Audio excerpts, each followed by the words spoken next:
ಪ್ರಿಯಾರು ದಕ್ಷ ಸ್ಮೃತಿ ಅಂತ ಒಂದು ಸ್ಮೃತಿ. ಆ ದಕ್ಷ ಸ್ಮೃತಿಯಲ್ಲಿ ಒಂದು ವಾಕ್ಯ ಇದೆ. ಏನು ಅಂದ್ರೆ ಯಜ್ಜದಿಷ್ಟತಮಂ ಲೋಕೆ ಯಚ್ಚಾಸ್ಯ ದೈತಂ ಗೃಹೆ. ಇದನ್ನ ಆಪಸ್ತಂಭರು ಹೇಳಿದ್ದಾರೆ. ನಮಗೆ ಯಾವುದು ಇಷ್ಟವಾಗಿ ತುಂಬಾ ಬಯಸಿ ನಾವು ತಂದಿರ್ತೀವೋ, ಅಕಸ್ಮಾತ್ ನಮ್ಮ ಗುರುಳ ಮನೆಗೆ ಬಂದಾಗ ಚೆನ್ನಾಗಿರೋ ಈ ವಸ್ತು ಎಲ್ಲಿ ಸಿಕ್ತೋ ಎಲ್ಲಿ ತಂದ್ಯೋ ಅಂತ ಕೇಳಿದ್ರೆ, ಇಲ್ಲ ಗುರುಗಳೇ ನಿಮಗೋಸ್ಕರ ತಂದಿನಿ ಹೇಳ್ಬೇಕಂತ. ನಿಮಗೋಸ್ಕರ ನೀನು ತಗೊಂಡು ಹೋಗಿ ಕೊಡ್ಬೇಕಂತ. ಗುರುಳು ಏನಾದ್ರು ಮನೆ ವಸ್ತು ಇಷ್ಟಪಟ್ಟು ಬಿಟ್ರೆ ಅದನ್ನ ತಕ್ಷಣ ಎತ್ತು ಕೊಟ್ಟು ಬಿಡ್ಬೇಕಂತ, ಹಿಂದೆ ನೋಡ್ಬಾರ್ದಂತ.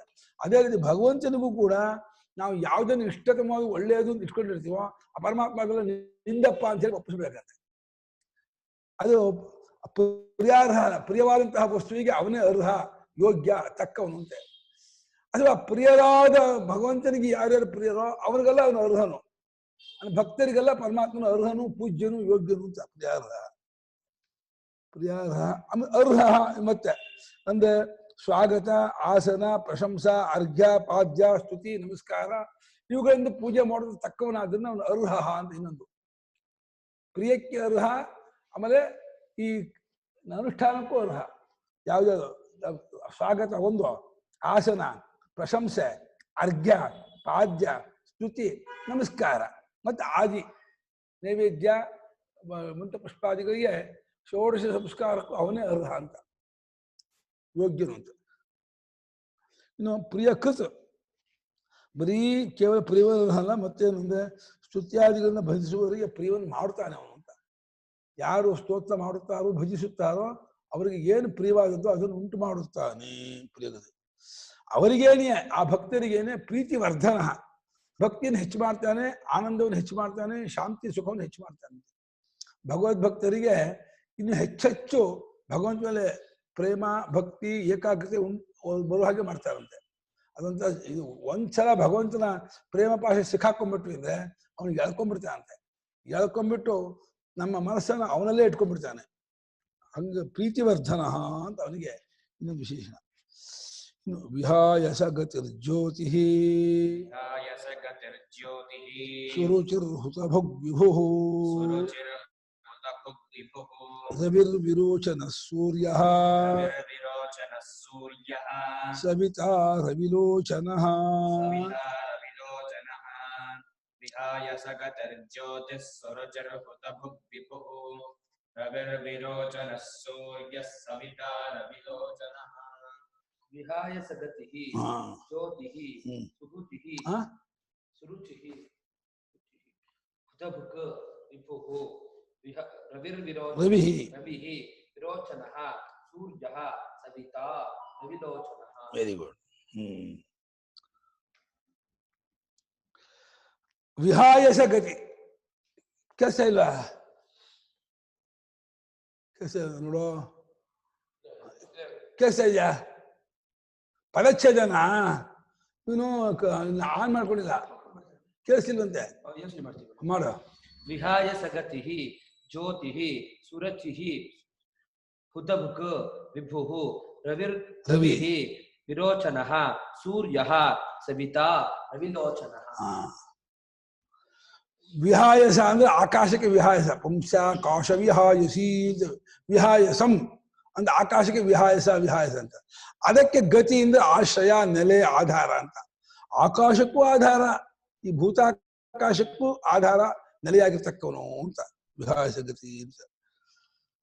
ಅಥವಾ ವಿಹಾಯಸ ಆಕಾಶದಲ್ಲಿ ಸೂರ್ಯ ರೂಪದಿಂದ ಗತಿಯನ್ನು ಇಟ್ಕೊಂಡವನು ಅಂತ ಅರ್ಥ ಮಾಡಬಹುದು. ಎರಡು ಅರ್ಥ ಮಾಡಿದ್ದಾರೆ. ಸೂರ್ಯ ರೂಪದಿಂದ ಹೋಗುವಾತನು ಅಂತ, ಆಕಾಶದಲ್ಲಿ ಆಕಾಶ ಮಾರ್ಗ ಆಗಿ ಸೂರ್ಯ ಚಂದ್ರ ನಕ್ಷತ್ರ ರೂಪದಿಂದ ಸಂಚಾರ ಮಾಡುವ ಆತನು ಅಂತ ಅರ್ಥ ಮಾಡ್ಬೋದು ಅಂತ ವಿಹಾಯಸ ಗತಿ. ಇನ್ನೊಂದು ಜ್ಯೋತಿ. ಇದು ಜ್ಯೋತಿ ಅಂದ್ರೆ ಬೆಳಕುಗಳ ಆಶಯವಿಲ್ಲದೆ ತನ್ನ ಬೆಳಕಿನಿಂದ ಬೆಳಗುತ್ತಾನೆ. ಬಾಕಿ ಹೊರಗಿನ ಬೆಳಕುಗಳನ್ನು ಅಪೇಕ್ಷಿಸಿಕೊಳ್ಳದೇನೆ ಸ್ವಯಂ ಜ್ಯೋತಿ ಆಗಿರ್ತಕ್ಕವನು, ತಾನೇ ಎಲ್ಲವನ್ನು ಬೆಳಗುವಾತನು. ಚೈತನ್ಯ ರೂಪವಾದ ಬೆಳಕು ಅವನ ಬೆಳಕು, ಅಂದ್ರೆ ಜ್ಯೋತಿ ರೂಪದವನು, ಬೆಳಕಿನ ರೂಪದವನು ಅಂತ, ಚಿನ್ಮಾತ್ರನು ಅಂತ ಅರ್ಥ. ವಿಹಾಯಸ ಜ್ಯೋತಿ. ನಾರಾಯಣ ಪರೋ ಜ್ಯೋತಿ ಇದೆ ಮಂತ್ರವನ್ನ. ನಾರಾಯಣ ಪರೋ ಜ್ಯೋತಿರಾತ್ಮ ನಾರಾಯಣ ಪರೋ. ಸುರುಚಿ ಶೋಭನವಾದ ರುಚಿಯ ದೀಪ್ತಿ, ಕಾಂತಿ ಅಥವಾ ಬಯಕೆ, ಇಚ್ಛೆ. ಅವನು ಒಳ್ಳೆಯದನ್ನು ಇಷ್ಟಪಡ್ತಾನಂತೆ ಅವನು. ಆಮೇಲೆ ಹಾಗೆ ಒಳ್ಳೆಯದಾದ ರುಚಿ ಶಬ್ದಕ್ಕೆ ಟೇಸ್ಟ್ ಅಂತ ಅರ್ಥ ಇದೆ, ರುಚಿ ಇದೆ, ರುಕ್ಕದ ಕಾಂತಿ ಅಂತ ಅರ್ಥ ಇದೆ. ಒಳ್ಳೆ ಶೋಭಾಯಮಾನವಾದಂಥ ಕಾಂತಿ ಉಳ್ಳವನು ಅಂತ ಅರ್ಥ. ಒಳ್ಳೆಯದಲ್ಲಿ ಇಷ್ಟಪಡುವಾಗ ಒಳ್ಳೆಯದು ಯಾವುದು ಅದ್ರ ಅಪೇಕ್ಷೆ ಪಡ್ತಾನೆ ಅಂತ. ಯಾವುದು ಒಳ್ಳೆ ನಡವಳಿಕೆಯೋ, ಒಳ್ಳೆ ಕ್ರಿಯೆಯೋ, ಒಳ್ಳೆ ಗುಣವೋ, ಒಳ್ಳೆ ಭಾವನೆಯೋ ಅದನ್ನು ಇಷ್ಟಪಡ್ತಾನೆ ಅಂದ್ರೆ ಒಳ್ಳೆಯದರಲ್ಲಿ ಇಷ್ಟವುಳ್ಳವನು, ಒಳ್ಳೆಯದಾದ ಕಾಂತಿ ಉಳ್ಳವನು. ಶೋಭನವಾದ ಕಾಂತಿ, ಶೋಭನವಾದದ್ದನ್ನು ಬಯಸುವಾತನು. Taste ಒಳ್ಳೆಯದ್ರಲ್ಲಿ taste. ಅವನಿಗೆ ಕಥಾ ಕಾಲದಲ್ಲಿ ಭಾರಿ ಟೇಸ್ಟು ಅಂತಾರೆ, ಇನ್ನು ಆಟದಲ್ಲಿ ಟೇಸ್ಟು ಅಂತಾರೆ. ಹಾಗೆ ಅವನಿಗೆ ಒಳ್ಳೆ ನಡವಳಿಕೆ, ಒಳ್ಳೆ ಗುಣ, ಒಳ್ಳೆ ಸ್ವಭಾವ, ಒಳ್ಳೆ ಇದು ಇದ್ದರೆ ಅದರಲ್ಲಿ. ಇನ್ನು ರುಕ್ಕನ ಕಾಂತಿ ತೋರಿಸ್ತಾ ಇದ್ರ, ಒಳ್ಳೆ ಶೋಭಾಯಮಾನವಾದಂತಹ ಕಾಂತಿ ಉಳ್ಳವನು ಅಂತ ಅರ್ಥ. ಸುರುಚಿ. ಹುತಭುಕ್, ಹೋಮ ಮಾಡಿದ್ದನ್ನ ಅವನು ಅನುಭವಿಸುತ್ತಾನೆ. ಎಲ್ಲಾ ದೇವತೋದ್ದೇಶವಾಗಿ ಹೋಮ ಮಾಡಿದ್ರು ಕೂಡ ಎಲ್ಲಾ ದೇವತಾ ರೂಪದಿಂದಲೂ ಇವನೇ ಆ ಹವಿಸ್ಸನ್ನ ಅನುಭವಿಸುವನು. ಭೋಕ್ತಾರಂ ಯಜ್ಞ ತಪಸಾಂ ಸರ್ವಲೋಕ ಮಹೇಶ್ವರಂ ಅಂತ ಎಲ್ಲ ಹಿಂದೂ ಧರ್ಮದ ಹುತಭುಕ್, ಹೋಮ ಮಾಡಿದ್ದನ್ನ ತಿನ್ನುವಾತನು. ವಿಭು ಅಂದ್ರೆ ಎಲ್ಲ ವಿಶೇಷೇಣ ಸರ್ವತ್ರ ವರ್ತತೆ ಇತಿ ವಿಭು. ತ್ರಯಾಣಾಂ ಲೋಕಾನಾಂ ಸ್ವಾಮಿತ್ವ ವಿಭು. ಮೂರು ಲೋಕಕ್ಕೂ ಒಡೆಯನಾದ್ರಿಂದ ವಿಭು. ಎಲ್ಲಾ ಕಡೆ ವಿಶೇಷೇಣ ಭವತಿ ಇತಿ ವಿಭು. ಸದ್ರೂಪದಿಂದ ಎಲ್ಲಾ ಕಡೆಯಲ್ಲೂ ತುಂಬಿಕೊಂಡಿದ್ದಾನೆ, ಆದ್ರಿಂದ ಅವನು ವಿಭು ಅಂತ. ಇನ್ನು ರವಿಹಿ, ರವಿಹಿ ಅಂತಂದ್ರೆ ಅವನು ಸಸ್ಯಗಳ ರಸವನ್ನು ಸ್ವೀಕರಿಸುತ್ತಾನೆ ಅಂತ. ಅದಕ್ಕೆ ಏನ್ ಮಾಡಿದ್ದಾರೆ, ಒಂದು ಇದು ಮಾಡಿದ್ದಾರೆ, ರಸಾನಾಂಚ ಆದಾನಾತ್ ರವಿರಿತ್ಯಭಿಧೀಯತೆ ಅಂತ. ರಸಾನ್ ಆದತ್ತೆ ಇತಿ ರವಿಹಿ. ರಾ ಆದಾನೆ ಧಾತು, ಸಸ್ಯಗಳ ರಸವನ್ನು ಹೀರ್ಕೋತಾನೆ, ಆದ್ದರಿಂದ ರವಿ ಅಂತ. ಸೂರ್ಯ ರೂಪದಿಂದ ಎಲ್ಲವನ್ನು ಎಳ್ಕೋತಾನೆ, ಅದನ್ನ ರವಿ ಅಂತೆ. ವಿರೋಚನ, ವಿರೋಚನ ಅಂದ್ರೆ ನಾನಾ ವಿಧವಾದಂತಹ ಪ್ರಕಾಶಗಳು. ವಿವಿಧಂ ರೋಷಯತಿ ರೋಚತೆ ಇತಿ ವಿರೋಚ. ನಾನಾ ಪ್ರಕಾರವಾಗಿ ನಕ್ಷತ್ರ ಚಂದ ಗ್ರಹ ತಾರಕ ರೂಪದಿಂದ ಬೆಳಗ್ತಾ ಇದ್ದಾನೆ ಅಂತ. ಅನೇಕ ಜ್ಯೋತಿರ್ಮಂಡಲ ರೂಪದಿಂದ ಜಗತ್ತನ್ನು ಬೆಳಗ್ತಾ ಇದ್ದಾನೆ ಅಂತ ವಿರೋಚನ ಅಂತ. ವಿವಿಧವಾದ ಕಾಂತಿಯುಳ್ಳವನು, ಬೆಳಕನ್ನುಳ್ಳವನು, ಅನ್ನ ವಿರೋಚನನು ಅಂತ.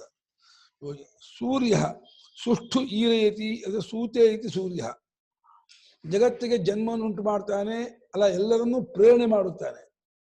ಅದು ಸೂರ್ಯವನು, ಪರಮಾತ್ಮನು ಜಗತ್ತನ್ನೇ ಹಡೆಯುತ್ತಾನೆ, ಅದ ಜಗತ್ತಿನ ಎಲ್ಲರಿಗೂ ಪ್ರೇರಣೆ ಕೊಡುತ್ತಾನೆ. ಈರೈತಿ ಸೂತೆ ಇತಿ ಸೂರ್ಯ, ಈರೈತಿ ಸುಷ್ಠು ಈರೈತಿ ಇತಿ ಸೂರ್ಯ. ಚೆನ್ನಾಗಿ ಪ್ರೇರಣೆ ಮಾಡುತ್ತಾನೆ ಅಂದ್ರೆ ಸೂರ್ಯ. ಸವಿತಾ, ಸವಿತಾ ಅಂದ್ರೆ ಸವಿತಾ ಪ್ರಸವಿತಾ. ಅದರಿಂದ ಈ ರೀತಿ ಅರ್ಥನೇ ಇಟ್ಕೋಬೇಕು. ಸುಷ್ಟು ಈ ರೀತಿ ಸೂರ್ಯ ಮಾಡಿ, ಇಲ್ಲಿ ಸವಿತಾನು ಎಲ್ಲವನ್ನೂ ಹಡೆಯುವಾತನು, ಸೃಷ್ಟಿ ಮಾಡುವಾತನು ಅಂತ. ಶೂನ್ಯ ಪ್ರಾಣಿಮೋಚನೆಯು ಅಂತ ಅರ್ಥ. ರವಿಲೋಚನ, ಸವಿತಾ ರವಿಲೋಚನ, ರವಿಲೋಚನವ ರವಿಯನ್ನೇ ಕಣ್ಣಾಗಿ ಉಳುವನು ಅಂತ. ಸೂರ್ಯಚಂದ್ರ ಅಗ್ನಿಮೂರ್ಧ ಚಕ್ಷುಷಿ ಚಂದ್ರ ಸೂರ್ಯ ಅಂತೇಳಿ ಮುಂಡಕ ಶ್ರುತಿಯಲ್ಲಿ ಇದೆಯಲ್ಲ.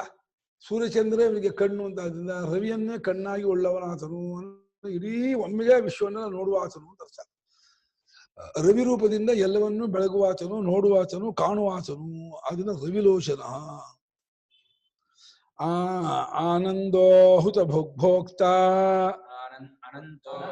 ಅನಂತವಾ ಅನಂತೋಹುತ ಭೋಕ್ತ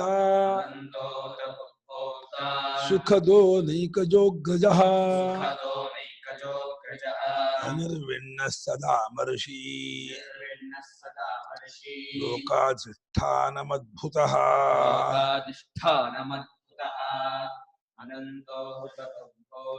ಸುಖದೋ ನೈಕಜೋಗ್ರಜಃ ಅನಿರ್ವಿಣ್ಣ ಸದಾ ಮರ್ಷಿ ಲೋಕಾಧಿಷ್ಠಾನಮದ್ಭುತಃ.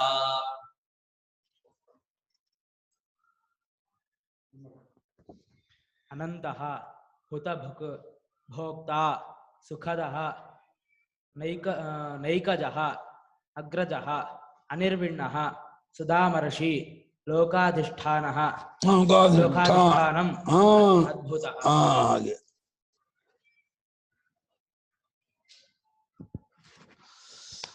ಅನಂತಹ ಅಂದ್ರೆ ಅಪರಿಚ್ಛಿನ್ನನು ಅಂತ. ಎಂದು ಕಾಲದಿಂದಲೂ ದೇಶದಿಂದಲೂ ವಸ್ತುವಿನಿಂದಲೂ ತುಂಡಾಗದವನು. ಆಕಾಶ ಏನೋ ದೇಶದಿಂದ ಅನಂತವಾಗಿದೆ, ಕಾಲ ಕಾಲದಿಂದ ಅನಂತವಾಗಿದೆ. ಆದ್ರೆ ವಸ್ತುವಿನಿಂದಲೂ ಕಾಲದಿಂದಲೂ ದೇಶದಿಂದಲೂ ಅವಸ್ಥೆಯಿಂದಲೂ ತುಂಡಾಗಿದವರು ಇವನೊಬ್ಬನೇ. ಅದನ್ನ ಇವನು ಅನಂತನು ಅಪರಿಚ್ಛಿನ್ನನು ಅಂತ. ಮತ್ತೆ ಹುತಭುಕ್ ಹಿಂದೆ ಬಂತು. ಹುತಭುಕ್ ಬಂದಿತ್ತು ಹಿಂದಿನ ಶ್ಲೋಕದಲ್ಲಿ ಹುತಭುಕ್. ಮತ್ತೆ ಇನ್ನೊಂದು ಹುತಭುಕ್ ಅಂದ್ರೆ ಹೋಮ ಮಾಡಿದ್ದನ್ನ ತಿನ್ನುತ್ತಾನೆ. ಹುತಂ ಭುನಕ್ತಿ ಹುತ ಕಾಪಾಡುತ್ತಾನೆ ಅಂತ ಮಾಡಿದ್ದಾನೆ. ಇವಾಗ ನಾವು ಹೋಮ ಮಾಡಿದ್ದನ್ನ ನಾವು ವ್ಯರ್ಥವಾಗಿದ್ದೇವೆ ಕಾಪಾಡುತ್ತಾನೆ, ಅದನ್ನ ಉಳಿಸ್ಕೊಂಡಿರ್ತಾನೆ. ಏನು ಹೋಮ ಮಾಡಿದ್ದಾನೆ ಅಂತ ಗೊತ್ತು ಮಾಡಿಕೊಂಡು ಅದಕ್ಕೆ ಏನು ಫಲ ಕೊಡಬೇಕೋ ಅದನ್ನ ಕಾಪಾಡಿಕೊಂಡು ಅದನ್ನ ಫಲ ಕೊಡುವ ಹುತಭುಕ್ಕು. ಭೋಕ್ತ ಭೋಕ್ತ ಅಂದ್ರೆ ಪ್ರಕೃತಿಯನ್ನ ಭೋಗ್ಯವಾದ ಅಚೇತನವಾದ ಪ್ರಕೃತಿಯನ್ನ ಅನುಭವಿಸುವಾತನು ಇವನೇ. ಅದನ್ನ ಭೋಕ್ತ ಅಂದ್ರು. ಇಡೀ ಅಖಂಡ ಪ್ರಕೃತಿಯನ್ನೇ ಅನುಭವಿಸುವಾತನು ಅಂತ ಭೋಕ್ತ. ಅಥವಾ ಜಗತ್ ಪಾಲಯತೀತಿವಾ ಭೋಕ್ತ ಮಾಡೋದು. ಭುಜ ಪಾಲನಾರ್ಥ ಇದೆಯಲ್ಲ, ಭೋಕ್ತ ಅಂದ್ರೆ ಕಾಪಾಡುವ ಅರ್ಥವೂ ಇಟ್ಕೊಂಡಿದ್ದಾರೆ. ಜಗತ್ತನ್ನು ಕಾಪಾಡುವಾತನು ಅದನ್ನ ಭೋಕ್ತ. ಅಥವಾ ಪ್ರಕೃತಿಯನ್ನು ಅನುಭವಿಸುವಾತನು ಅದನ್ನೂ ಭೋಕ್ತ.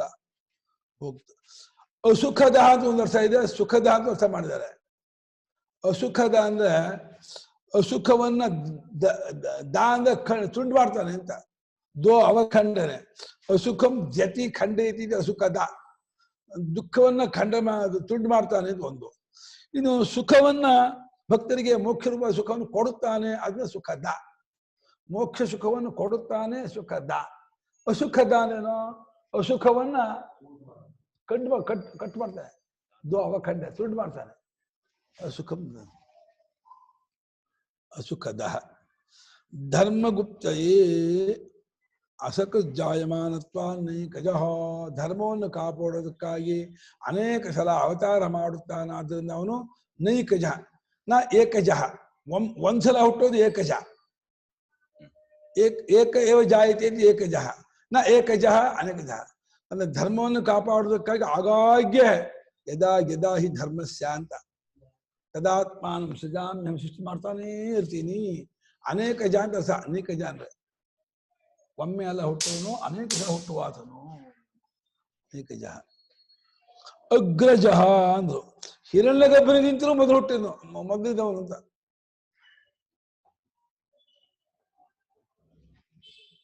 ಹಿರಣ್ಯಗರ್ಭ ರೂಪದವನು ನಮ್ಮ ಅಗ್ರಜಾತಃ ಅಗ್ರಜ. ಹಿರಣ್ಯಗರ್ಭನು ಆ ರೂಪದವನು ಅಂತ ಅರ್ಥ ಮಾಡಿದ್ದಾರೆ. ಹಿರಣ್ಯಗರ್ಭ ರೂಪದವನು ಅಂತ.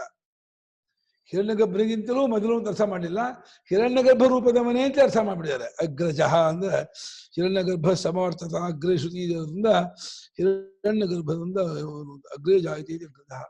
ಹಿರಣ್ಯಗರ್ಭ ರೂಪದಿಂದ ಇರತಕ್ಕವನು ಅಂತ. ಅನಿರ್ವಿಣ್ಣ ಅಂದ್ರೆ ಅವಾಪ್ತ ಸರ್ವಕಾಮತ್ವಾತ್ ಅಪ್ರಾಪ್ತಿ ಹೇತ್ವಭಾವ ನಿರ್ವೇದೋಷ ನಾಸ್ತಿ. ಎಲ್ಲಾ ಇಷ್ಟಾರ್ಥವನ್ನು ಈಡೇರಿಸಿಕೊಂಡಿದ್ದಾನೆ. ಇನ್ನೊಂದ್ಸ ಬಂದಿತ್ತು ಅನಿರ್ವಿಣ್ಣ. ಅವನು ಎಲ್ಲಾ ಇಷ್ಟಾರ್ಥವನ್ನು ಈಡೇರಿಸಿಕೊಂಡಿದ್ದಾನೆ ಮತ್ತು ಅವಾಪ್ತಿ ಹೇತು ಅಭಾವ. ತಾನು ಪಡ್ಕೊಳ್ದೇ ಇರೋದಕ್ಕೆ ಕಾರಣ ಯಾವುದು ಇಲ್ವೇ ಇಲ್ಲ. ಅವಾಪ್ತಿಗೆ ಪಡ್ಕೊಳ್ಳೋದಕ್ಕೆ ಏನು ಕಾರಣ? ಪಡ್ಕೊಂಡು ಆಗ್ಬಿಟ್ಟಿದೆ ಎಲ್ಲವನ್ನು. ಆಲ್ರೆಡಿ ತಾನೇ ಆಗ್ಬಿಟ್ಟಿದ್ದಾನೆ, ಪಡ್ಕೊಂಡವನಾಗಿರುತ್ತಾನಾದ್ರಿಂದ ಅವನು ಅನಿರ್ವಿಣ್ಣನು. ಅನಿರ್ವಿಣ್ಣ ಸದಾ ಮರಿದ್ದಾನೆ. ಅಂದ್ರೆ ಕಾಮಗಳನ್ನು ಪಡೆದುಕೊಂಡಿರೋದು ಒಂದು, ಕಾಮಗಳು ಸಿಗದೇ ಇರೋದಕ್ಕೆ ಕಾರಣ ಇಲ್ಲ ಅನ್ನೋದು ಇನ್ನೊಂದು. ಏನು ಕಾಮಗಳಿದೆಯೋ ಅದು ಸಿಗದೇ ಇರೋದಕ್ಕೆ ಅವನಿಗೆ ಏನು ಕಾರಣವೇ ಇಲ್ಲ. ಹಾಗಿಂದ ಅನಿರ್ವಿಣ್ಣ. ಎಲ್ಲಾ ಕಾಮಗಳನ್ನು ಪಡ್ಕೊಂಡಿದ್ದಾನೆ, ಆದ್ರಿಂದ ಅನಿರ್ವಿಣ್ಣನು, ಬೇಜಾರಿಲ್ಲದವನು ಅಂತ. ಸದಾ ಅಮರ್ಷಿ ಅಂತಂದ್ರೆ ಸತ್ಪುರುಷರ ಅಪರಾಧವನ್ನು ಸಹಿಸ್ಕೊಳ್ತಾನಂತ. ಸದಾ ಮರುಷಿ, ಅಮರ್ಷಿ ಅಲ್ಲ, ಸದಾ ಮರುಷಿ, ಕ್ಷಮಿಸುತ್ತಾನೆ. ಅಥವಾ ದುಷ್ಟರ ಪಾಪವನ್ನು ಯಾವತ್ತಿಗೂ ಅಮರ್ಷಿ, ಸಹಿಸದವನು ಅಂತ. ಮರುಷಿ ಮಾಡಿ ಸದಾ ಮರುಷಿ ಅಂದ್ರೆ ಸತ್ಪುರುಷರ ಅಪರಾಧವನ್ನು ಕ್ಷಮಿಸುವಾತನು ಅಂತ. ಅಮರ್ಷಿ ಮಾಡಿದ್ರೆ ದುಷ್ಟರ ತಪ್ಪನ್ನ ಎಂದಿಗೂ ಕ್ಷಮಿಸದವನು ಅಂತ. ಸದಾ ಅಮರ್ಷಿ ಮಾಡ್ಬೋದು, ಸದಾ ಮರುಷಿ ಸತ್ಪುರುಷರದು, ಸದಾ ಅಮರ್ಷಿ ದುಷ್ಟರದು. ದುಷ್ಟರ ಕೆಲಸವನ್ನ ಯಾವತ್ತಿಗೂ ಸಹಿಸ್ಕೊಳ್ಳಲ್ಲ. ಸತ್ಪುರುಷರ ಅಪರಾಧವನ್ನ ಮಾಡುದು ಏನ್ ಬರಲ್ಲ ಅಂತಾರೆ. ಮರುಷಿ. ಲೋಕಾಧಿಷ್ಠಾನಂ ಎಲ್ಲ ಆಧಾರವಿಲ್ಲದನಿಗೆ ತಾನೇ ಆಧಾರವಿಲ್ಲ ಬ್ರಹ್ಮವನ್ನು ಆಶ್ರಯಿಸಿ ಮೂರು ಲೋಕವನ್ನು ಹೊತ್ಕೊಂಡಿರುವವನು. ಮೂರು ಲೋಕಕ್ಕೂ ಆಧಾರ ಇದ್ದಾನೆ. ಸಮಸ್ತ ಲೋಕಗಳಿಗೂ ಅಧಿಷ್ಠಾನ ಅಂದ್ರೆ ಆಶ್ರಯ, ಆಧಾರ. ಲೋಕಾಧಿಷ್ಠಾನ ಇದ್ದಾನೆ, ಲೋಕಗಳಿಗೆಲ್ಲ ಆಶ್ರಯನಾಗಿದ್ದಾನೆ. ಅದನ್ನ ಲೋಕಾಧಿಷ್ಠಾನಂ. ಇನ್ನು ಅದ್ಭುತನು, ಅದ್ಭುತನು ಅಂದ್ರೆ ಇವನು ಆಶ್ಚರ್ಯ ರೂಪನು ಅಂತ ಅರ್ಥ. ಅಂದ್ರೆ ಆತ್ಮನೇ ಆಗಿದ್ರು ಕೂಡ ಯಾರಿಗೂ ಗೊತ್ತಾಗದೇ ಇರೋದು ಒಂದು. ಆಶ್ಚರ್ಯೋ ವಕ್ತ ಕುಶಲೋಸ್ಯ ಲಬ್ಧ, ಆಶ್ಚರ್ಯೋ ಜ್ಞಾತ ಕುಶಲಾನುಶಿಷ್ಟ ಅಂತ ಕಠದಲ್ಲಿ ಈ ಗೀತೆಯಲ್ಲಿ ಇದೆಯಲ್ಲ, ಆಶ್ಚರ್ಯ ಪಶ್ಯತಿ ಕಶ್ಚಿದೆ ಎನ್ನುವಂತ. ಆದ್ರೆ ಅದ್ಭುತ ಅಂದ್ರೆ ಇಷ್ಟು ಹತ್ತಿರದಲ್ಲಿ ಆತ್ಮನಾಗಿದ್ದು ಕೂಡ ಯಾರಿಗೂ ಗೊತ್ತೇ ಆಗೋಲ್ಲ, ಯಾರಿಗೂ ಸಿಗೋದೇ ಇಲ್ಲ. ಆಶ್ಚರ್ಯ ಒಂದು, ಅದ್ಭುತ ಒಂದು. ಯಾವನೋ ಒಬ್ಬನು ಅದ್ಭುತವಾದ ಕಾಣುವಂತೆ ಕಾಣ್ತಾನೆ. ಸ್ವಲ್ಪ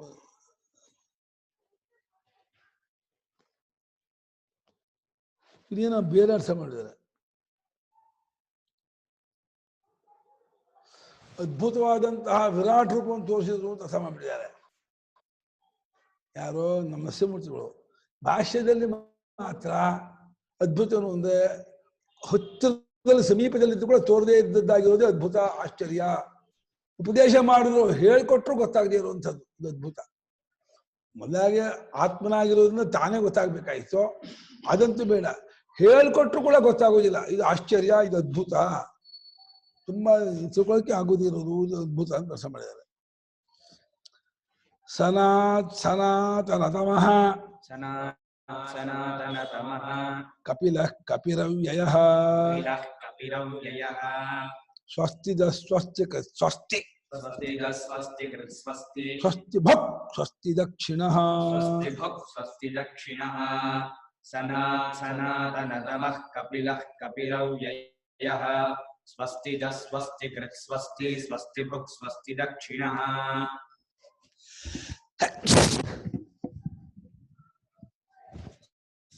ಸನಾತನತ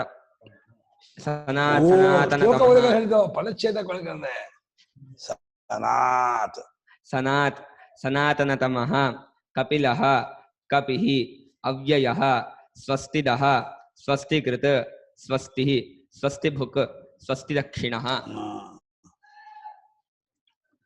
ಸನಾತ್ ಅಂದ್ರೆ ಚಿರಂತನನು ಅಂತ, ಅನಾದಿ ಕಾಲದವನು ಅಂತ. ಸನಾತನ ಅಂತೀವಲ್ಲ, ಅದು ಸನಾತನ ಮುಂದಿದ್ರು ಕೂಡ ಸನಾತನ ತಮ ಹಿಂದಿದೆ. ಸನಾತನ ಚಿರಾರ್ಥವಾಸಿ, ಬಹಳ ಕಾಲದಿಂದಲೂ ಇರ್ತಕ್ಕವನು ಅಂತ. ಚಿರಕಾಲದಿಂದ, ಬಹಳ ಕಾಲದಿಂದಲೂ ಈಗಲೂ ಇರೋವನು ಅಂತ. ಸನಾತನ ತಮನ ತಾನು ಎಲ್ಲರಿಗಿಂತಲೂ ಮೊದಲಿಗನು ಅಂತ. ಅದು ಸನಾತನದ ನಿಪಾತ. ಯಾವುದು ಎಂದೆಂದಿಗೂ ಇರ್ತಕ್ಕವನು, ಬಹಳ ಕಾಲದಿಂದಲೂ ಎಂದೆಂದಿಗೂ ಇರ್ತಕ್ಕವನು ಅವನು ಸನಾತನ ತಮನು, ಎಲ್ಲರಿಗೂ ಮೊದಲಿಗನು, ಪೂರ್ವಜನು, ಅನಾದಿಯು, ಕಾಲದಿಂದ ಅಪರಿಚ್ಛಿನ್ನನು ಅಂತ. ಬಹಳ ಹಳೆ ಬನ ಅದು ಎಂದೆಂದಿಗೂ ಒಂದೇ ರೀತಿನೇ ಇರ್ತಾನೆ, ಏನು ಬದಲಾವಣೆ ಇಲ್ಲ. ಅವತ್ತು ಕೃತಯುಗದ ಮಾಂಧಾತ ಚಕ್ರವರ್ತಿಯ ಬುದ್ಧಿಯಲ್ಲಿ ಯಾವ ರೀತಿ ಸಾಕ್ಷಿಯಾಗಿದ್ನೋ ಇವತ್ತು ನಮ್ಮ ಬುದ್ಧಿಯಲ್ಲೂ ಹಾಗೆ ಸಾಕ್ಷಿಯಾಗಿದ್ದಾನೆ. ಕೃತಯುಗ ಅದ ಹಿಂದಿನ ಕಲ್ಪದಲ್ಲಿ ಇದ್ದಂತಹ ಜನರ ಹೃದಯದಲ್ಲಿ, ಬುದ್ಧಿಯಲ್ಲಿ ಸಾಕ್ಷಿಯಾಗಿದ್ದುಕೊಂಡವನು ಯಾವನೋ ಅವನೇ ಇವತ್ತಿಗೂ ನಮ್ಮ ಬುದ್ಧಿಯಲ್ಲಿ ಸಾಕ್ಷಿಯಾಗಿದ್ದೋದ್ರಿಂದ ಅವನು ಎಂದೆಂದಿಗೂ ಇರತಕ್ಕವನು ಸನಾತ. ಸ್ವರೂಪದಿಂದ ಅತ್ಯಂತ ಹಳಬನು, ಪ್ರಾಚೀನನು, ಅನಾದಿ ಕಾಲದಿಂದ ಇರ್ತಕ್ಕವನು ಸನಾತನ ತಮ.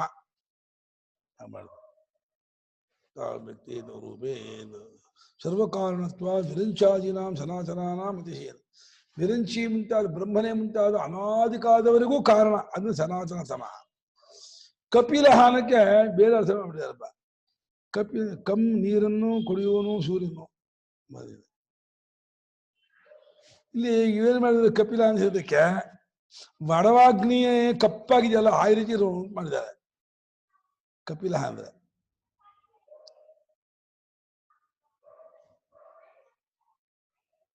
ಸಮುದ್ರದ ಮಧ್ಯದಲ್ಲಿರುವ ವಡವಾಗ್ನಿಯು ಕಂದು ಬಣ್ಣವಾಗಿರೋದ್ರಿಂದ ಕಪಿಲನು ಅಂತ. ವಡವಾಗ್ನಿ ಸಮುದ್ರ ಮಧ್ಯದಲ್ಲಿ ಅಂತ ಕೇಳ.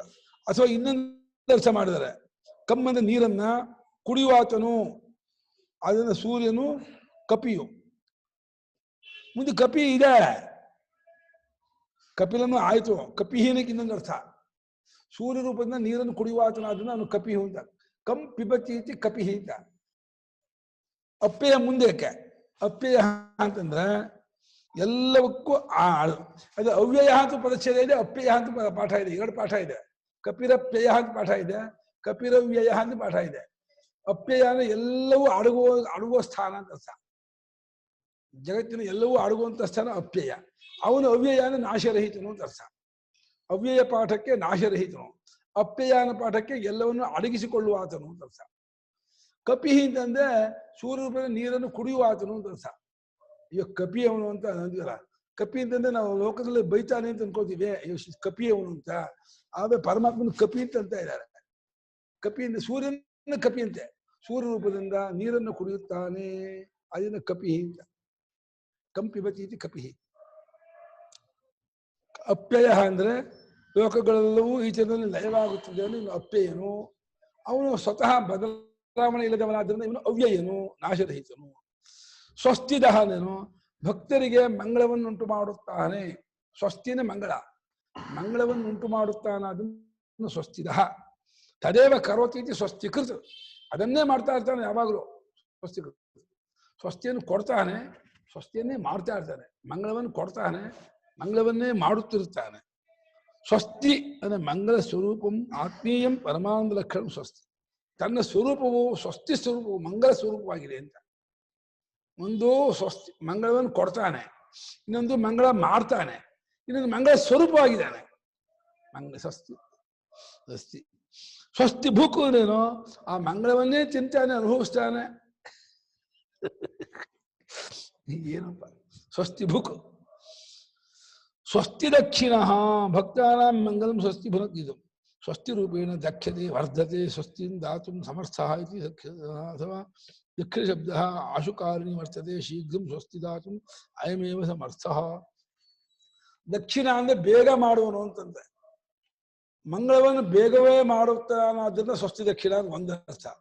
ಅಥವಾ ಸ್ವಸ್ತಿ ರೂಪದಿಂದ ಬೆಳೀತಾ ಇದ್ದಾನೆ, ಬೆಳೆದಿದ್ದಾನೆ, ಮಂಗಳ ರೂಪದಿಂದ ಬೆಳೆದಿದ್ದಾನೆ, ಆದ್ರಿಂದ ಸ್ವಸ್ತಿ ದಕ್ಷಿಣ. ಅಥವಾ ಸ್ವಸ್ತಿ ಮಂಗಳವನ್ನು ಕೊಡುವುದಕ್ಕೆ ಸಮರ್ಥನು, ಅದು ಸ್ವಸ್ತಿ. 3 ಅರ್ಥ ಮಾಡಿದ್ದಾರೆ. ಮಂಗಳವನ್ನು ಕೊಡುವುದಕ್ಕೆ ಸಮರ್ಥನು ಸ್ವಸ್ತಿ ದಕ್ಷಿಣ, ಮಂಗಳ ರೂಪದಿಂದ ಬೆಳಕೊಂಡವನು ಸ್ವಸ್ತಿ ದಕ್ಷಿಣ, ಅಥವಾ ಬೇಗನೆ ಮಂಗಳವನ್ನು ಉಂಟು ಮಾಡುವ ಆತನು, ಆದ್ರಿಂದ ಸ್ವಸ್ತಿ ದಕ್ಷಿಣ. ದಕ್ಷಿಣ ಶಬ್ದಕ್ಕೆ ಆಶುಕಾರಿ ಅರ್ಥ ಮಾಡಿದ್ದಾರೆ, ಬೇಗನೆ ಮಾಡುವ ಆತನು ಅಂತ. ಸ್ಮರಣಾದೇವ ದೇವಸ್ಯ ಸಿದ್ಧಂತೆ ಸರ್ವಸಿದ್ಧಯಃ ಸ್ಮೃತೆ ಸಕಲ ಕಲ್ಯಾಣ ಭಾಜನಂ ಯತ್ಯಜಾಯತೆ ಪುರುಷಸ್ತಮಜಂ ನಿತ್ಯಂ ವ್ರಜಾಮಿ ಶರಣಂ ಹರಿಂ ಸ್ಮರಣಾದೇವ ಕೃಷ್ಣಸ್ಯ ಪಾಪ ಸಂಘಾತ ಪಂಚರಂ ಶತಧಾ ಭೇದ ಮಾಯಾತಿ ಗಿರಿವ್ರಜಹತೋ ಯಥಾ ಅಂತ ಯಾವುದೋ ಒಂದು ಪುರಾಣ ವಾಕ್ಯ ಕೊಟ್ಟಿದ್ದಾರೆ. ಈ ವಾಕ್ಯವು ಯಾವ ಪುರಾಣದಲ್ಲಿದೆಯೋ ಗೊತ್ತಿಲ್ಲ. ಸ್ಮೃತೆ ಸಕಲ ಕಲ್ಯಾಣ ಎಂಬ ಶ್ಲೋಕ ಮಾತ್ರ ಬ್ರಹ್ಮ ಪುರಾಣದಲ್ಲಿದೆ. ಅದು ಪುರಾಣ ವಾಕ್ಯ ಕೊಟ್ಟಿದ್ದಾರೆ. ಅವನು ಸ್ವಸ್ತಿಯನ್ನು ಉಂಟು ಮಾಡ್ತಾನೆ, ಮಂಗಳವನ್ನು ಉಂಟು ಮಾಡ್ತಾನೆ ಅನ್ನೋದಕ್ಕೆ ಒಂದು ಪುರಾಣ ವಾಕ್ಯ. ಇನ್ನೊಂದು ಅರೌದ್ರ ಕುಂಡಲಿ ಚಕ್ರಿ ವಿಕ್ರಮ್ಯೋರ್ಜಿತ ಶಾಸನ ಶಬ್ದಾತಿಗ ಶಬ್ದಸಃ ಶಿಶಿರ ಶರ್ವರೀಕರಃ ಅರೌದ್ರ ಕುಂಡಲಿ ಚಕ್ರಿ ವಿಕ್ರಮ್ಯೋರ್ಜಿತ ಶಾಸನಃ ಶಬ್ದಾದಿಗ ಶಬ್ದಸಃ ಶಿಶಿರ ಶರ್ವರೀಕರಃ. ಅರೌದ್ರ ಕುಂಡಲಿ ಚಕ್ರಿ ವಿಕ್ರಮಿ ಊರ್ಜಿತ ಶಾಸನಃ ಶಬ್ದಾತಿಗಃ ಶಬ್ದಸಃ ಶಿಶಿರಃ ಶರ್ವರೀಕರಃ. ಹಿಂದಿನ ಶ್ಲೋಕದಲ್ಲಿ ಕಪಿಹಿ ಅಪ್ಯಯ ಆಯ್ತಲ್ಲ, ಕಪಿಹಿ ಅಲ್ಲಿಗೆ 900 ನಾಮ ಆಯ್ತು. ಕಪಿರಪ್ಯಯ. ಸ್ವಸ್ತಿದಹ 901. ಸ್ವಸ್ತಿದಹ ಸ್ವಸ್ತಿಕೃತ ಸ್ವಸ್ತಿ ಸ್ವಸ್ತಿ 901 ಶುರು ಆಗುತ್ತೆ.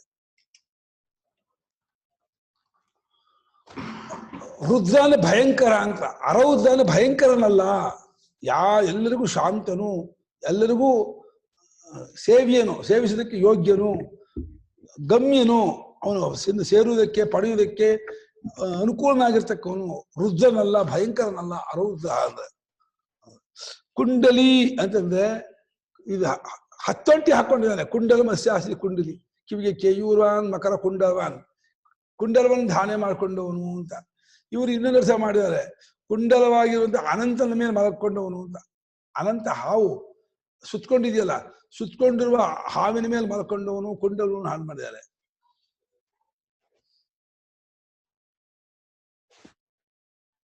ಕೇಳಿಸ್ತಾ ಇಲ್ಲಮ್ಮ?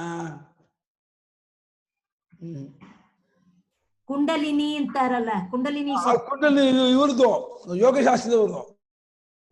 ಯೋಗಶಾಸ್ತ್ರ ಅಂತ ಹಾವು ಅಂತ ಹೇಳಿ. ಹೌದು ಹಾಗೆ. ಕುಂಡಲಿ ಸಹಸ್ರಾಂಶ ಮಂಡಲೋಪಮ ಕುಂಡಲ ಧಾರಣಾದ್ವಾ. ಅದು ಸಾಂಖ್ಯ ಯೋಗಾತ್ಮಕ್ಕೆ ಕುಂಡಲೆ ಮಕರಾಕಾರೇ ಅಸ್ಯ ಸಾಹಿತ್ಯವ ಕುಂಡಲಿ ಮಾಡಿದೆ. ಕುಂಡಲಿನ ಶಕ್ತಿ ಅಂತೂ ಮಾಡಿದ ಹಾಗೂ ಮಾಡ್ಕೋಬಹುದು. ಅದೇ ಅದು ಯೋಗದ ಇದು. ಕುಂಡಲ ಉಳ್ಳವನು ಕೇಯೂರ್ವಾನ್ ಮಕರ ಕುಂಡಲ ಸಾಕು, ಸುಲಭ ಅರ್ಥ ಆಯ್ತು. ಚಕ್ರಂ ಅಸ್ಯಾಸಿ ಚಕ್ರಿ, ಸುದರ್ಶನ ಚಕ್ರವನ್ನು ಹೊಂದಿರ್ತಕ್ಕವನು. ವಿಕ್ರಮ, ವಿಕ್ರಮ ಅಂದ್ರೆ ಪಾದ ವಿಕ್ರಮ, ಪಾದದಿಂದ ಎಲ್ಲವನ್ನು ತುಂಬಿಕೊಂಡವನು. ಪರಾಕ್ರಮನು ಅಂತ ಅರ್ಥ ಮಾಡ್ಬೋದು. ಶೌರ್ಯಂ ಪರಾಕ್ರಮಶಾಲಿ, ವಿಕ್ರಮನು ಅಂದ್ರೆ ಮಹಾಪರಾಕ್ರಮಶಾಲಿಯು ಅಂತ ಅರ್ಥ. ವಿಕ್ರಮ ಊರ್ಜಿತ ಶಾಸನ ಅಂದೇನೋ, ಶ್ರುತಿ ಸ್ಮೃತಿಗಳಿಂದ ಬಲಪಡಿಸಿದ್ದಾದ ಶಾಸನವುಳ್ಳವನು.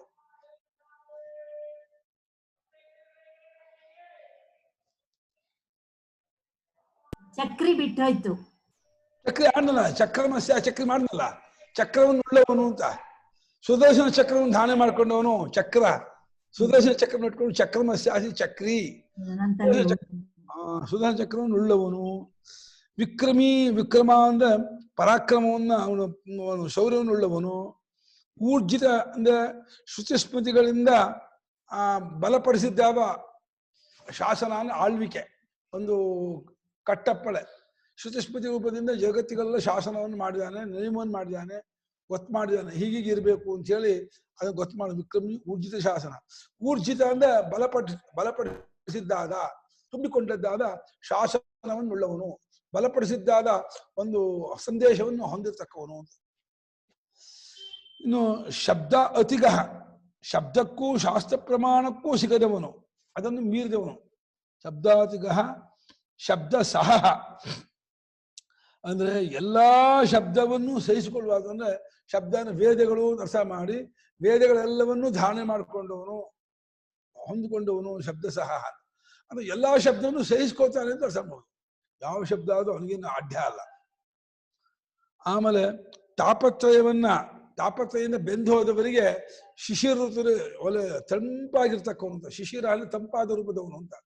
ಯಾರು ತಾಪತ್ರದಿಂದ ಸಂಸಾರ ಬೆಂದಿರ್ತಾರೆ ಅವರಿಗೆ ತಂಪನ್ನುಂಟು ಮಾಡುವ ಆತನು ಅಂತ ಶಿಶಿರ.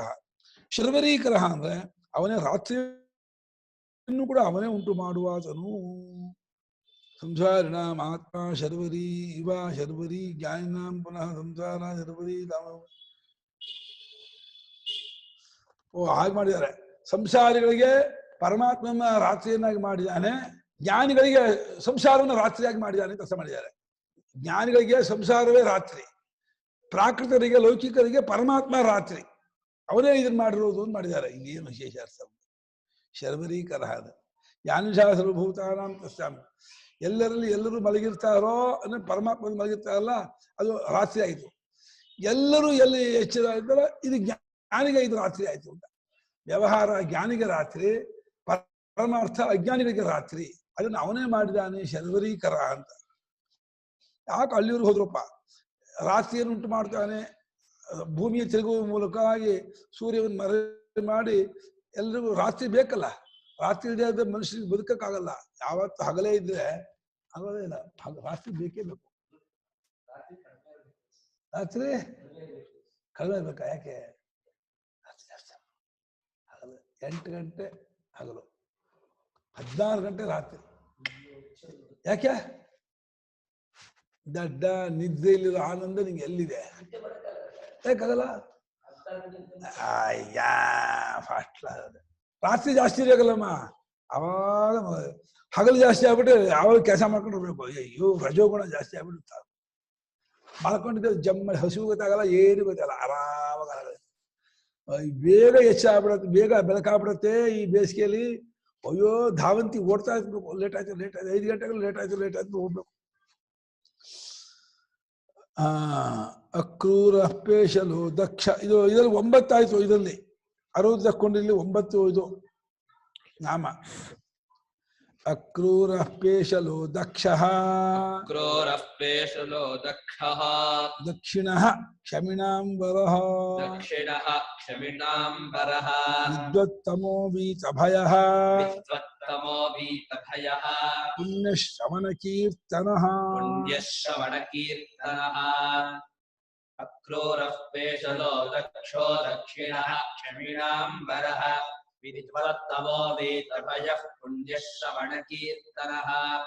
ಅಕ್ರೂರಃ ಪೇಶಲಃ ದಕ್ಷಃ ದಕ್ಷಿಣಃ ಕ್ಷಮಿಣಾಂ ವರಃ ವಿದ್ವತ್ತಮ, ಕ್ಷಮಿಣಾಂಬರಃ ಒಂದೇ, ಕ್ಷಮಿಣಾಂಬರಃ ನಾಮ ಒಂದೇ.